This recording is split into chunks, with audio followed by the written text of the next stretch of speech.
summer camps or like school vacation camps, things like that. So how would you address the parking in that? Because you have 6, I believe, parking spots allocated to you. Will that be enough to be able to handle that? Yeah, so we don't have parent attendance. Mm-hmm. So our practices are closed off from parents, so we don't typically get parents to stay. We do also, though, in conversation, our operating hours, right, during camp times would be more prime to the businesses that are there, right? So what we would do to address that is in camp advertising, there won't be parents who can just stick around outside either. Not that you'd want to for probably 4 hours, but you never know, right? So we would certainly address that. Okay. Because that could have the potential to go over our 6 allocated spots. And we understand that even in the contract of our lease. Okay. Okay, I have a question after you answered that question. Your special exception, the answers to the special exception criteria, you state that you're going to intend to operate between 4 and 9 p.m. So how is that going to affect your camps and your summer and vacation camps going to be during the day or between 4 and 9? Yeah, that's our primary hours of operations. Again, for things such as Christmas vacation, February vacation, and then during the summer, we would offer, again, 4 to 5 times a year, a week worth of camp. And those usually operate from 8 to noon. And so, again, we wouldn't be allowing parents to stay there. Not that that's typical. So in the camps that we've ever done, again, we don't have parents around. But I do remember a kid that we took in. From northern New Hampshire, and his grandfather drove him down, and he did stay because he didn't have anywhere else to go. But I can tell you that if I said, would you mind just parking out in front of, Planet Fitness, I can't imagine that he would have an issue, with that. But that's been one situation. Okay. Does anybody else have a question? Glenn? Yeah, and I think it goes back, my concern also was with the parking issue. Your application mentions that maybe we get eventually, God help us, that there is a post-COVID time on this, that you get larger programs of more than 10 or 20 kids. Have you made consideration for, again, the parking issue just for drop-offs, for traffic, as far as how that's going to affect the other businesses in the industrial park area? I looked around there today. That's a pretty busy area, I would imagine, with the mail trucks coming and going in the adjacent parking lot. Have you made provisions for handling an increase in parking once your program sizes increase? Yeah, so again, we're limited to the size of our programs because of the space. So we're lucky in that we can predict and project, traffic during certain hours, right? Is that we're limited to 30 kids per session. So most typically in our programs, we've got, multiple kids coming out of a family. So they're very staggered times, and you're not talking more at maximum 25 cars. And that's if every kid comes separately, every coach comes separately, and grandparents show up. It's not a lot. I'm not quite sure I agree with that, because you can't necessarily, although it might be a common practice, you can't guarantee that there's going to be, that there won't be one child per car, which would be 30 students plus whatever staff is going to be there at once.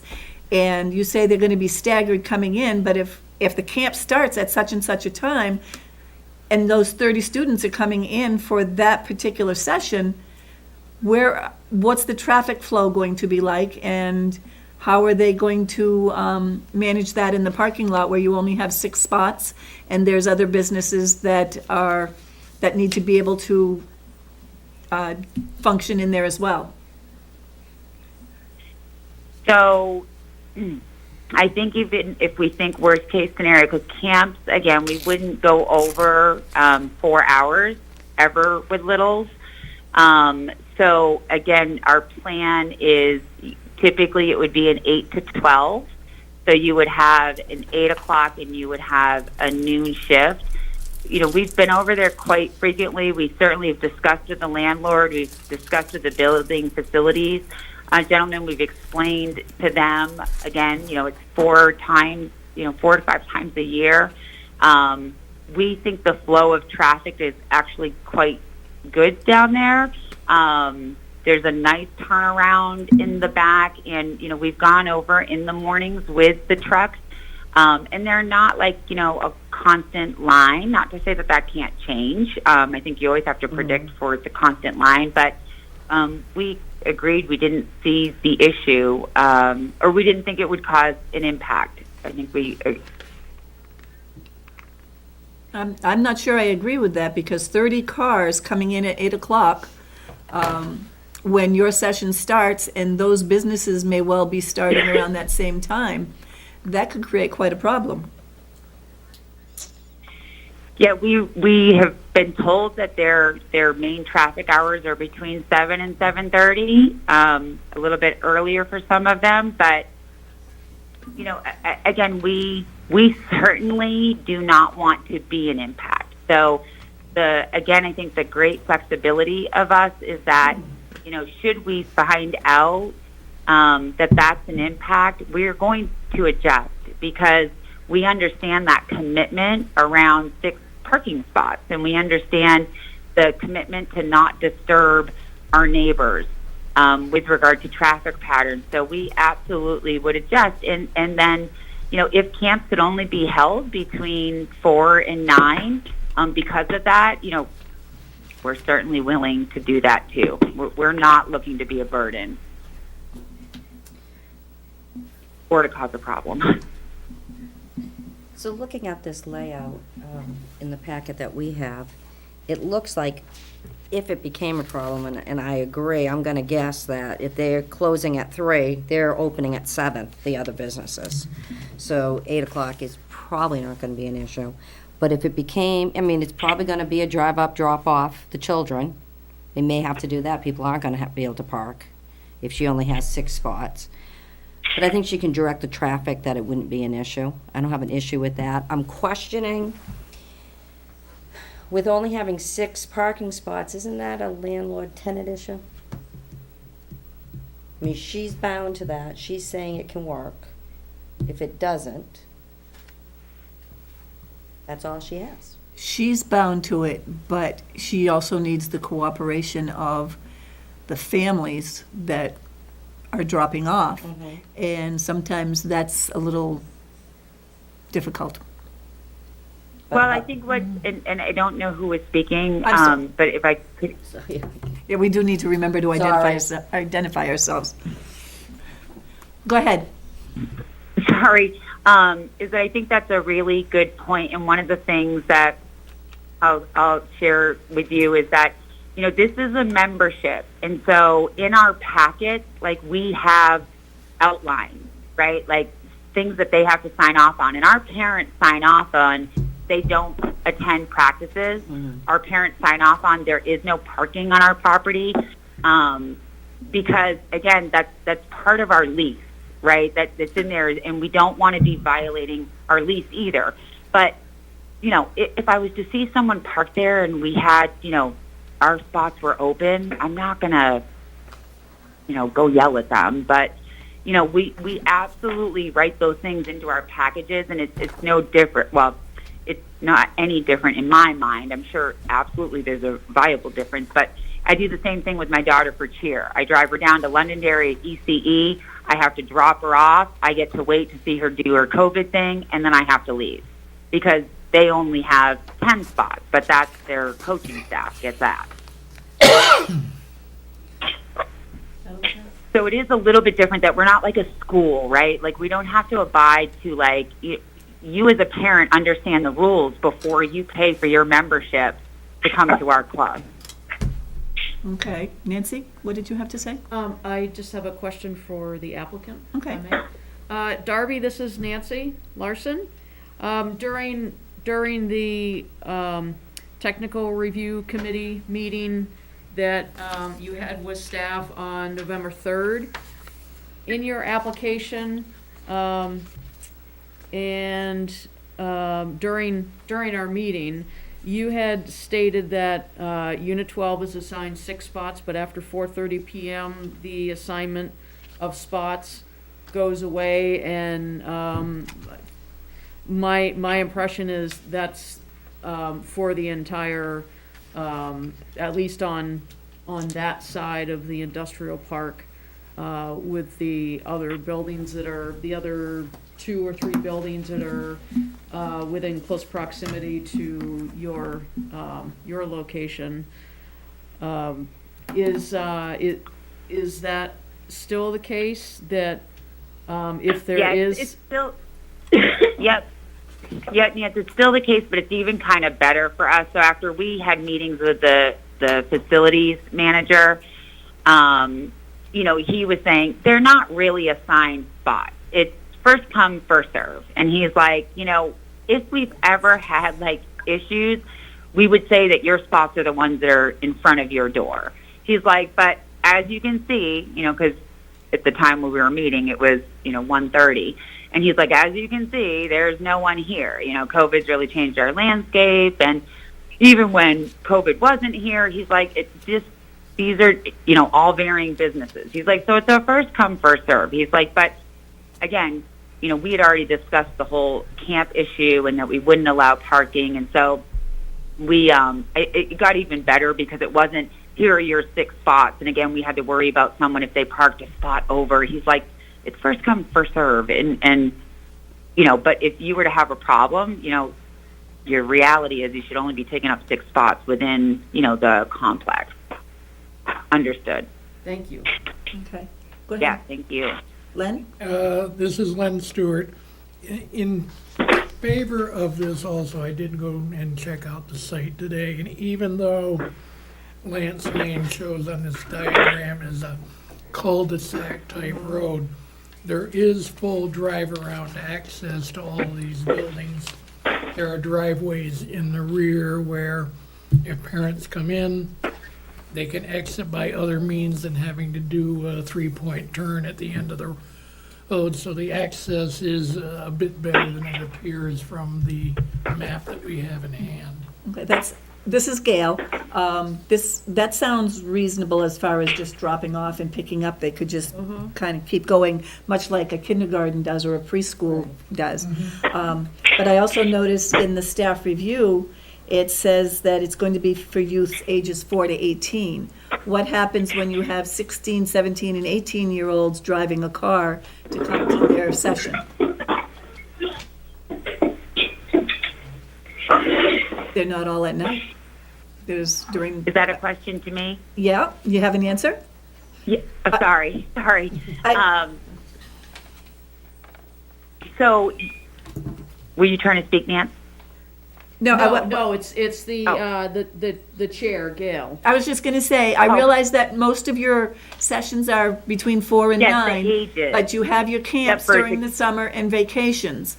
And so when you have your camps during summer and vacation and you're limited to 6 spots, you're going to, you could potentially have licensed drivers that are taking the car so mom and dad don't have to bring them. And then they would be Yeah, so parking to again- stay. Yep. So we actually did think of that situation because you're absolutely right. You know, 16, they got their license. The beautiful thing about camps is that kids register before, right? So we know well in advance what kids are coming to the camp, right, during those hours. So we've got direct contact to them. And if we were to see, again, that there were multiple kids that, again, we knew. I mean, we're going to know these kids, but even if we don't, we're going to know well in advance to that camp if we would have that issue. So we'd be able to address it. Okay. Does anybody else have, Denise? No, I think, I appreciate that she looked at other spots, and understand that she needs a wide space, wide open space. And I think as far as the parking, during the day, it would probably end up having to be drop off your children. And I do think if it was an issue, it becomes an issue with her and her landlord. It becomes a tenant issue, not in my mind, a town issue. It's not like they're gonna be parking on the road.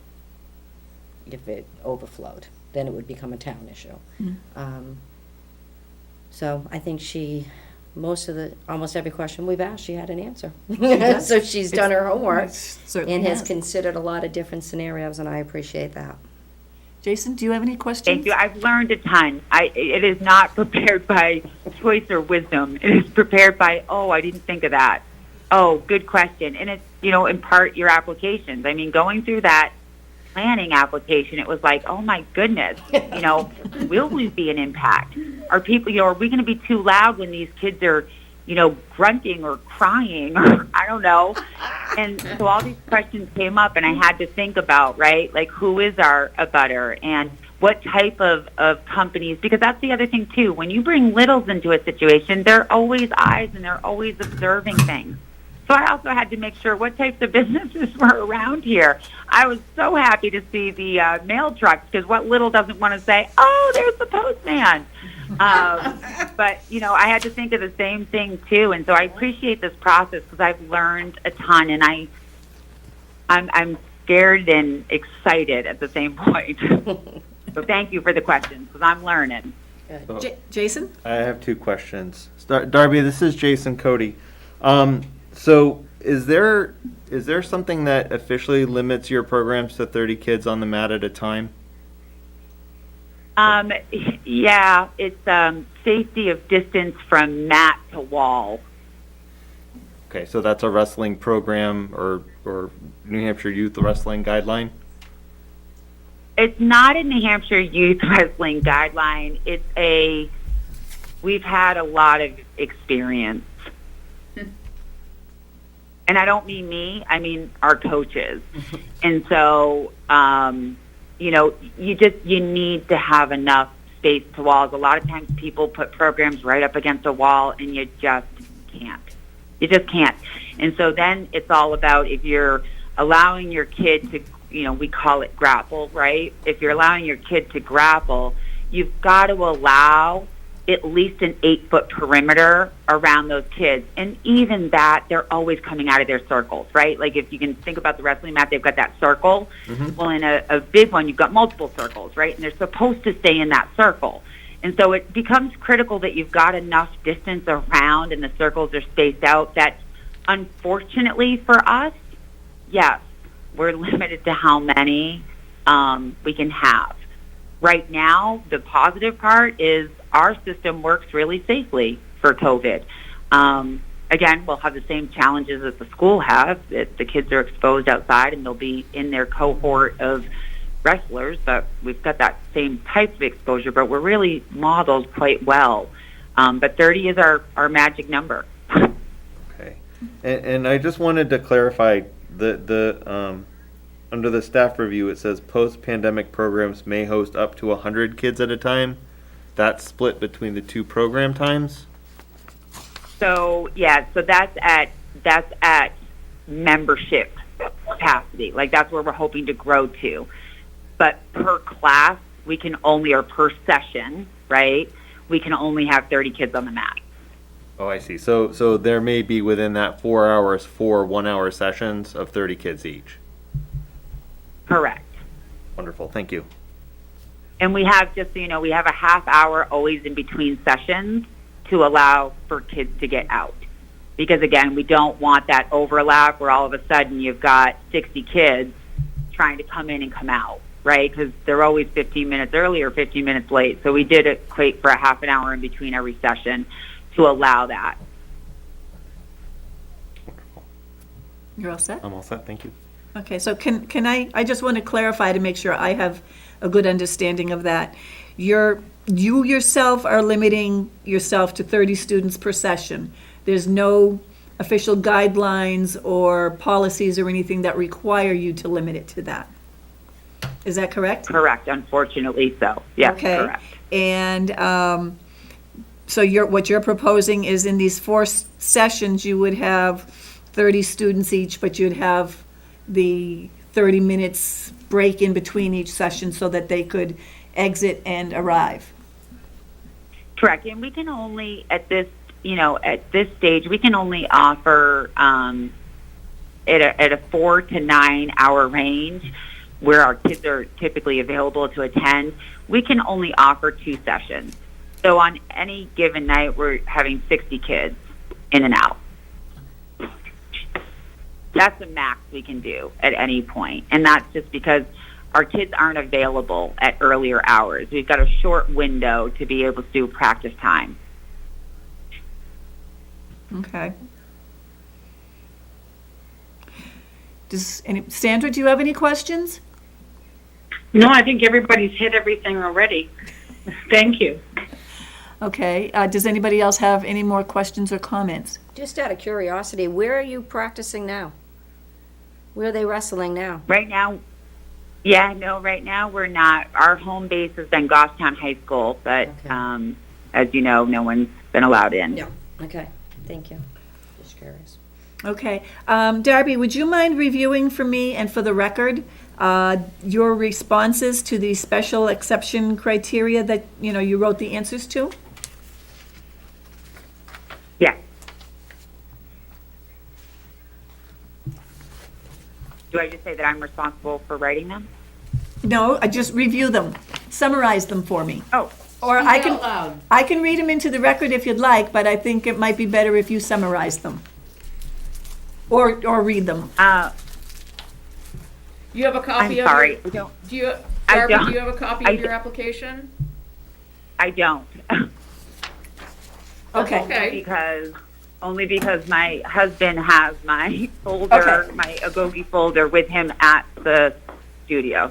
Okay, I'm gonna read the answers that you wrote to each of the questions, and if you want to add to it or explain anything, I'll take a break in between each one so you can do that. Okay, thank you. Okay, the first one is that the specific site is an appropriate location for such use, being consistent with the town's current master plan because, and your response is that our requested use of the site touches on multiple facets of the town's master plan. Specific areas to note include economic development through potential future employment opportunities for both youth and adults. It would increase foot traffic to other local businesses and schools. It will provide an additional recreational opportunity in our community. It will teach youth the importance of hard work, commitment, physical fitness, health, and the importance of giving back to their communities. Is there anything else that you want to add to that, or any part of that you want to elaborate on? No, I think you guys heard my spiel in the beginning. So no, I would not. Okay, the next one is the size or frequency of the use will not significantly alter the character of the neighborhood because our business does not compete, nor is it polarizing with existing businesses. Our business does not result in high traffic, excessive noise, and with our hours being outside abutter operating hours, we believe it will help in expanding the neighborhood watch for the community. The majority of those businesses operate between 9 a.m. and 3 p.m., while we intend to operate between 4 to 9 p.m. Lastly, the introduction of our business would diversify the community's current business portfolio. I still believe all that to be true. Okay. The use will not create a nuisance or hazard to vehicles or pedestrians in a manner that cannot be ameliorated because there will not be the pedestrian or traffic issues in an industrial complex as there would be in a retail plaza. Our business will also not require the addition of large shipping trucks or other vehicles, and daily attendance to the program would be lower than that of consumer traffic to a traditional retail business. Nothing to add. Nothing to add? Okay. The proposed location is of sufficient size to allow for adequate and appropriate facilities for the proper operation of the use because it's 3,600 square feet with an almost 2,000 square foot open area. and there's more than enough space to accommodate our 1,700 square foot mat requirements. Nothing to add. Okay. The proposed location is of sufficient size to allow for appropriate buffers of this use to adjacent properties because the location is an end unit which would decrease sound impacts to adjacent properties. Additionally, we do not require loud machinery or other equipment, and the use of wrestling mats will also help to buffering the already low noise levels. Yeah, I mean, this one, I just, there's no way, like, we have a metal stamping company across from us, and as much as kids can get loud, I don't think they could ever be loud to impact them. It is an industrial zone. This one made me giggle, but, no, I don't have anything to add. Okay, then other issues and matters you deem relevant to this request are that you believe our program will be a positive impact to surrounding businesses, supports continued small business growth in accordance with the town's master plan, and most importantly, assists us in our mission to provide opportunities for our youth to learn and participate in the sport of wrestling. I believe that to my core. Okay.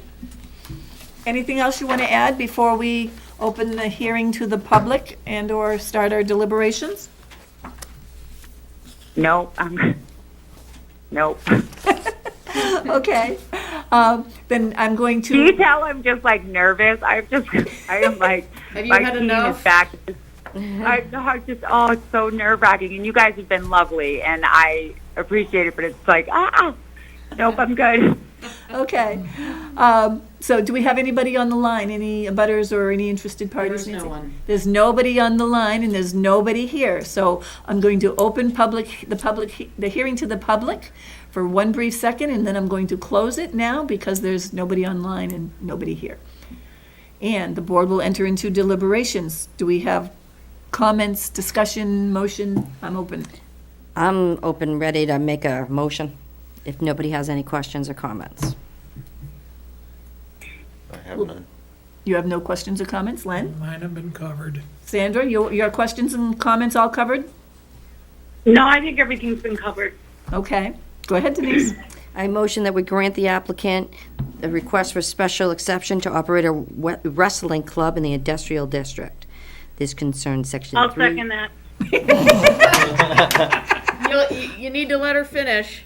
There, Sam. Okay, This concerns section 3.11, table of principal use of the Goffstown zoning ordinance.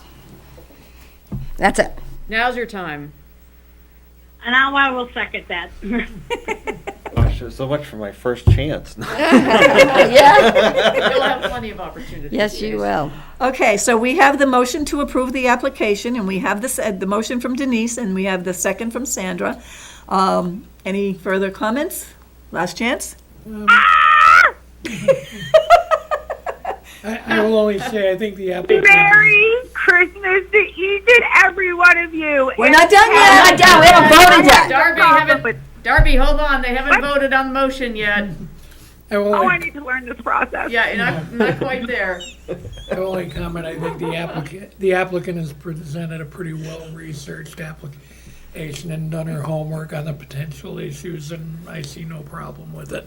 No. She had a response for every question, every concern that we had. And, my biggest one were the hours and the traffic, Yeah. the number of students, and she had a reasonable explanation for every question that we had. Much appreciated. So, on that note, we will take a roll call vote, and we will start with Len. Yes? Jason? Yes. Denise? Yes. Gail says yes. Sandra? Yes. Darby? Your special exception has been approved. Now you can holler. I am literally dancing in my living room. I hope that's on public record. I love it. Everybody needs to believe. That's not thank the you usual so reaction we get here. No, this was very pleasant to hear. I'll send you out the notice of decision in the next couple of days, okay? Looking forward to Yes, seeing thank some you so wrestlers. much, guys. I really appreciate this, and we will make you guys proud. Oh, nice Okay. to hear. Welcome. Thank you. Thank you. Okay, do we have any other correspondence besides, we got that letter from Attorney Cronin for the continuation of the Hemley application. Do we have any other correspondence, Nancy? Nothing else. Okay, our next meeting is January 5th. January 5th. Jason, you want to make a motion to adjourn? I would like to make a motion to adjourn. Okay, who wants to second that motion? I will second. I'll second it. Okay, Len seconds. Give it to Sandra. All right, Sandra seconds, Jason made the motion, and Sandra made the second to adjourn. And roll call vote. Yes. Len says yes. Jason? Yes. Denise Denise? says yes. Sandra? Yeah. And Gail says yes. We are adjourned. Sandra, Merry Christmas. I won't